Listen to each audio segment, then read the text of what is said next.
what are the major challenge faced by Thank you, getting Gupta. loan for the green energy? As you were mentioning, with your position and stature and experience, you're hearing for the first time. That's the sad state of affairs where we are in when it comes to the awareness with respect to the green buildings. When we started in 2012, it was Greek and Latin, but at least now the awareness levels have increased, and even the green, which is the need of the hour, almost a decade or 2 decades ago, is still trying to penetrate our residential construction market.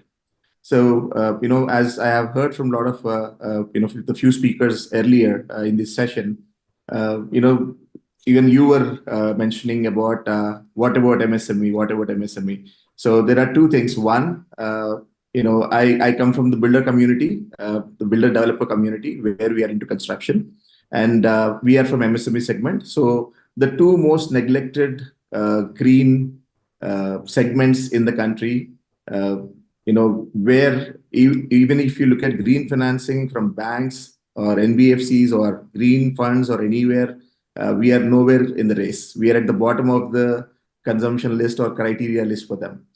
There are many factors to this. If I really have to quickly highlight some challenges that we face in procuring green projects, the first thing is we have very limited lenders with limited understanding.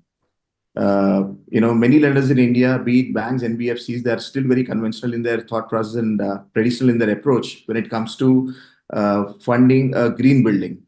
The awareness is very limited. And you'll be surprised to know when we started in 2012 and 13, the first project, forget about we getting funds for a green project. Our buyers were rejected by the bankers to give them home loans. That was the state of affairs when we started. And we had to hold meetings with various bank officials at the top levels to make them aware of what we are doing. And then things started changing, and they're okay to provide bank loans to the buyers from our projects.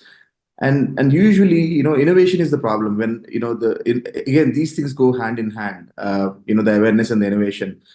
People say, gaga things about when you listen for the first time, which you haven't heard about. We were the torchbearers of what we are doing since 2012.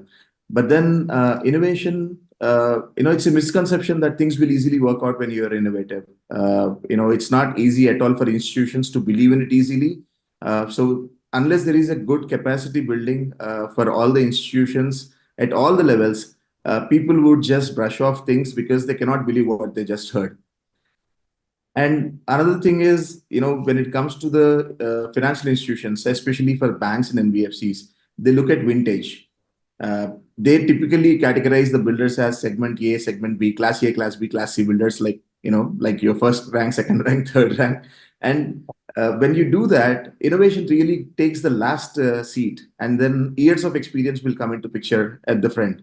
But if you really look at the long-term builders or developers, they are comfortable in their zone. They really even need market validation to get into doing new things. Whereas for us, people like me, we just start off with passion and high risk taking, and we don't even look for market validation. We just look at the solution, whether it is possible or not, and then we start off with things. So, but the moment you ask, how much vintage do you have, how many projects you have done, how many million square feet you have delivered, I mean, it's a chicken and egg story. Unless we deliver, we cannot build that. Unless we build, you won't give us loans. So how do we survive like this?